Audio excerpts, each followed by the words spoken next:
ನಮಸ್ಕಾರ ಎಲ್ಲರಿಗೂ ಸ್ಕೀಮ್ ವಾರ್ತಾ ಕನ್ನಡ ನ್ಯೂಸ್ ಚಾನೆಲ್ಗೆ ಸ್ವಾಗತ.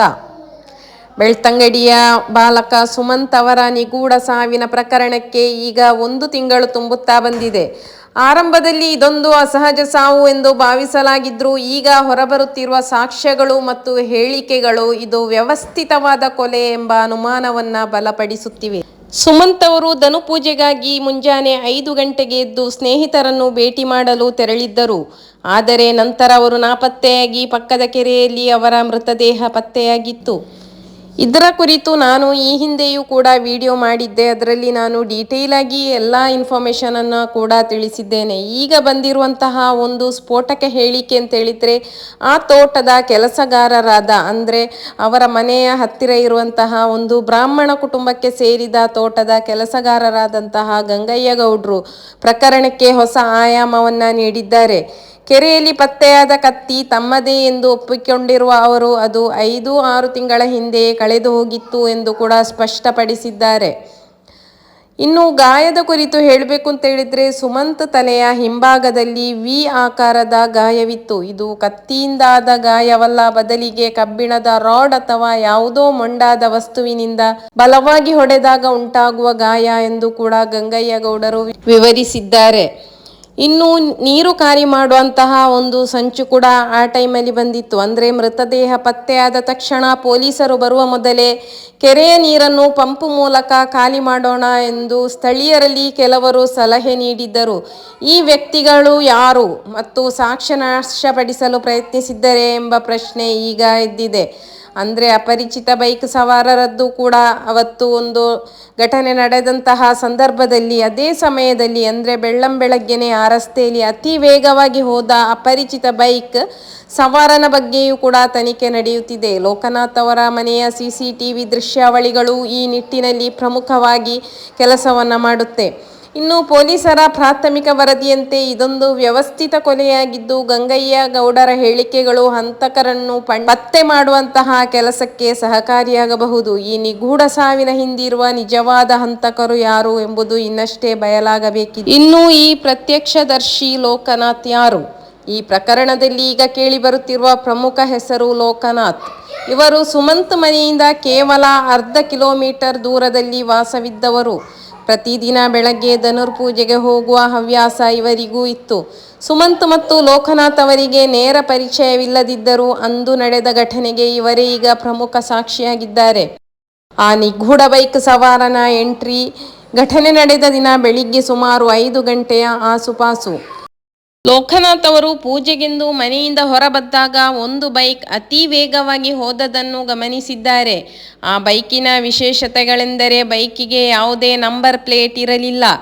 ಬೈಕಿನ ಹೆಡ್ಲೈಟ್ ಬೆಳಕು ಎಷ್ಟೊಂದು ತೀವ್ರವಾಗಿತ್ತು ಅಂದರೆ ಸವಾರನ ಮುಖ ಸ್ಪಷ್ಟವಾಗಿ ಕಾಣಿಸ್ತಾ ಇರಲಿಲ್ಲ. ಆ ವ್ಯಕ್ತಿಯ ಕೈಯಲ್ಲಿ ಒಂದು ಕಬ್ಬಿಣದ ರಾಡ್ ತರಹದ ವಸ್ತು ಇತ್ತು ಎಂಬ ಅನುಮಾನವೂ ವ್ಯಕ್ತವಾಗಿದೆ. ಇನ್ನು ಆಟೋ ಚಾಲಕನ ಹೇಳಿಕೆ ಮತ್ತು ಅನುಮಾನಗಳನ್ನು ನೋಡಿದಾಗ ಕೇವಲ ಲೋಕನಾಥ್ ಮಾತ್ರವಲ್ಲ, ಒಬ್ಬ ಆಟೋ ಚಾಲಕನು ಕೂಡ ಆ ಒಂದು ಬೈಕ್ ಸವಾರನನ್ನು ಗಮನಿಸಿದ್ದಾನೆ ಎನ್ನಲಾಗಿದೆ. ವೇಗವಾಗಿ ಬಂದ ಆ ಬೈಕ್ ಆಟೋಗೆ ಸ್ವಲ್ಪ ತಾಗುವಂತೆ ಹೋಗಿದ್ದು, ಆ ಸಂದರ್ಭದಲ್ಲಿ ಸವಾರನ ಬಳಿ ಇದ್ದ ಆಯುಧದಂತಹ ವಸ್ತು ಆಟೋಗೆ ಸ್ಪರ್ಶಿಸಿದೆ ಎಂಬ ಮಾಹಿತಿ ಕೂಡ ಸೋಷಿಯಲ್ ಮೀಡಿಯಾದಲ್ಲಿ ಹರಿದಾಡ್ತಾ ಇದೆ.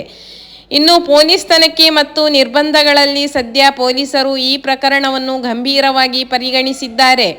ಲೋಕನಾಥ್ ಅವರು ನೀಡಿದ ಮಾಹಿತಿಯ ತನಿಖೆಗೆ ಪೂರಕವಾಗಿರುವ ಕಾರಣ ಪೊಲೀಸರು ಅವರಿಗೆ ಮಾಧ್ಯಮಗಳ ಮುಂದೆ ಯಾವುದೇ ಹೇಳಿಕೆ ನೀಡಬಾರದೆಂದು ಕಟ್ಟುನಿಟ್ಟಿನ ಸೂಚನೆಯನ್ನ ನೀಡಿದ್ದಾರೆ ಎನ್ನಲಾಗಿದೆ.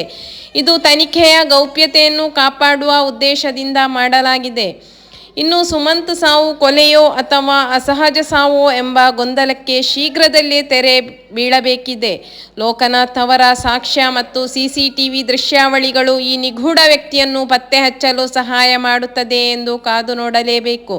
ಇನ್ನು ಸುಮಂತ್ ಕುಟುಂಬಕ್ಕೆ ನ್ಯಾಯ ಸಿಗಲಿ ಎಂಬುದು ನಮ್ಮೆಲ್ಲರ ಆಶಯ. ಮತ್ತೆ ನಿಮ್ಮ ಅನಿಸಿಕೆ ಮತ್ತು ಅಭಿಪ್ರಾಯಗಳನ್ನು ಕಮೆಂಟ್ ಬಾಕ್ಸಲ್ಲಿ ಕೂಡ ಬರೆದು ತಿಳಿಸಲು ಮರೆಯಬೇಡಿ.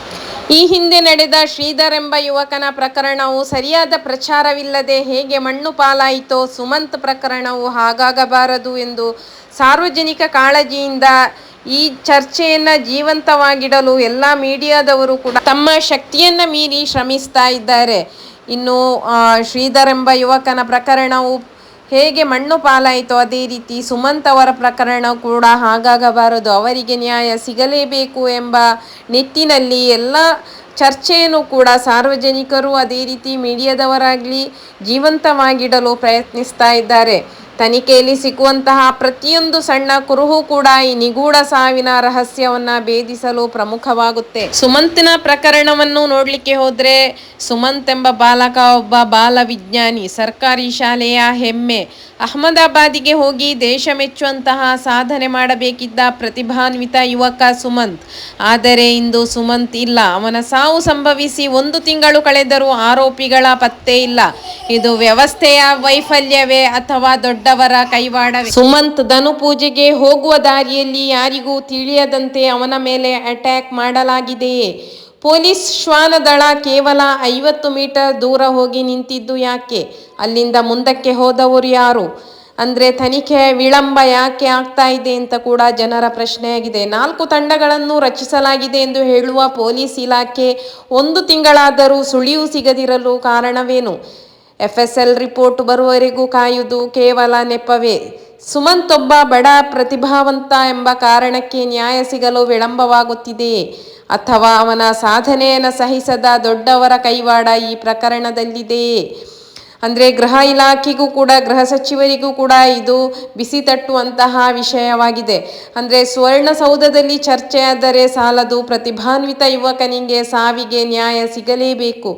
ಒಂದು ವೇಳೆ ಪೊಲೀಸರಿಂದ ಸಾಧ್ಯವಿಲ್ಲದಿದ್ದರೆ ಈ ಕೇಸನ್ನು CID ತನಿಖೆಗೆ ಒಪ್ಪಿಸಬೇಕು.